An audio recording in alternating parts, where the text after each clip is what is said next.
Ces chiffres à présent, 4,7% en 2021, 3,6% en 2022, ce sont ceux de la croissance en Afrique subsaharienne, des perspectives économiques préoccupantes du Fonds monétaire international. Justement, nous sommes avec le chef des études régionales du FMI, Luc Hérault. Bonsoir. Bonsoir, merci pour l'invitation. Merci à vous d'être venu. Dans le dernier rapport du FMI que vous avez co-signé, intitulé Sur l'accord de RED, vous avez donc publié ces chiffres de la croissance qu'on a vu tout à l'heure, qui devrait ralentir en 2022. L'Afrique subsaharienne a-t-elle vraiment des raisons de s'alarmer ? En effet, nous avons constaté un ralentissement assez fort de l'activité économique en 2022, de 1%, comme vous l'avez dit. C'est parce que l'Afrique se trouve confrontée à une série de chocs mondiaux très importants, 3 chocs particulièrement. Un, je dirais, le ralentissement économique mondial, la Chine a ralenti, les économies avancées ralentissent. 2, je dirais, une hausse, un renchérissement des prix des produits de base et notamment des prix des produits alimentaires. Et 3, une hausse des taux d'intérêt internationaux, un resserrement des conditions financières internationales. Tous ces chocs s'allient pour réduire l'exportation et les débouchés d'exportation des pays africains. Augmenter... La guerre entre la Russie et l'Ukraine a joué aussi sans doute. Beaucoup, oui, ça a joué sur l'augmentation. Après le Covid déjà. Exactement. C'est un choc qui vient au-dessus d'un précédent choc. Donc la guerre en Ukraine a augmenté le prix des produits et des matières premières et a aussi entraîné un ralentissement mondial qui affecte aujourd'hui l'Afrique subsaharienne. Mais on est quand même loin d'une récession. Donc est-ce qu'il faut vraiment être aussi inquiet de la situation ? Alors on ne parle pas de récession pour l'instant. Oui. Il y a eu une croissance négative en 2020. Aujourd'hui, on a encore une croissance autour, comme vous l'avez dit, de 3,5. Mais c'est une croissance qui est faible, plus faible que le potentiel pour l'Afrique subsaharienne. Et, oui. Et je dirais que les 3 quarts des pays qu'on suit ont révisé leur croissance à la baisse. Donc il y a un ralentissement généralisé en Afrique subsaharienne. Mais tous les pays ne sont pas logés à la même enseigne. Tous les pays ne sont pas logés à la même enseigne. Il y a quand même des pays qui arrivent à tirer leur épingle du jeu. Notamment. Lesquels, par exemple, oui. Par exemple, les pays qui bénéficient du tourisme, les Seychelles, par exemple, qui bénéficient du rebond très fort du tourisme. Certains pays exportateurs de matières premières, comme la République du Congo, qui ont bénéficié de hauts prix des matières premières et notamment des prix des métaux.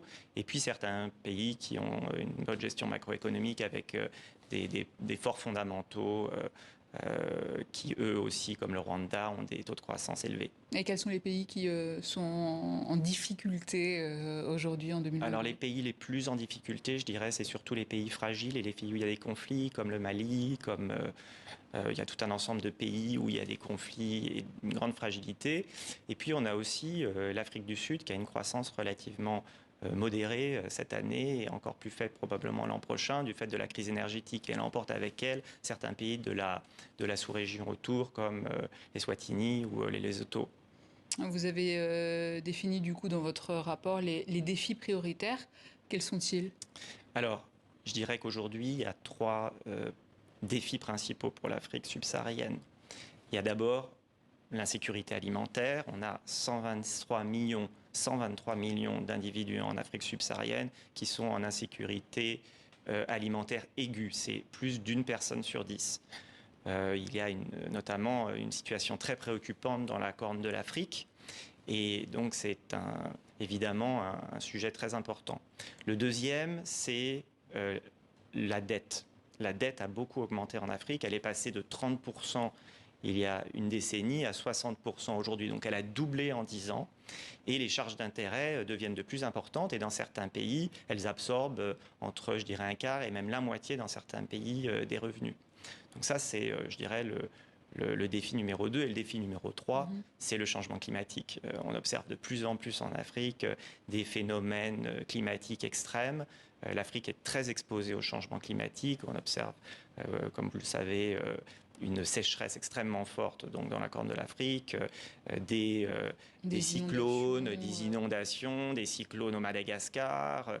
Du coup, il va falloir rééquilibrer tout ça avec l'aide du FMI, du coup ? Alors, le FMI est là pour aider les États pour atteindre tous ces objectifs dont on vient de parler, et notamment pour l'insécurité alimentaire. On vient de lancer un guichet choc alimentaire où on va donner des financements à des pays pour leur permettre d'affronter la crise alimentaire. Mais comment garantir le fait que ces financements, ces aides vont vraiment aux plus vulnérables et pas aux intermédiaires finalement, à l'État Alors le FMI prête aux États, mais on prête quand même en faisant attention à ce que l'argent soit bien dépensé. Donc on fait aussi, on donne des conseils de politique économique, non seulement sur la politique générale, mais aussi sur les procédures, pour faire en sorte que dans les dépenses publiques, il y ait un suivi, il y ait une transparence. Et par exemple, nos financements d'urgence qu'on a notés pendant la crise du Covid, on a demandé quand même des comptes aux États après pour voir où l'argent avait été dépensé. D'accord, donc il y a un vrai suivi quand même. Il y a un suivi. Luc Ayrault, merci. Je rappelle que vous êtes chef des études régionales Afrique subsaharienne Merci beaucoup. au FMI.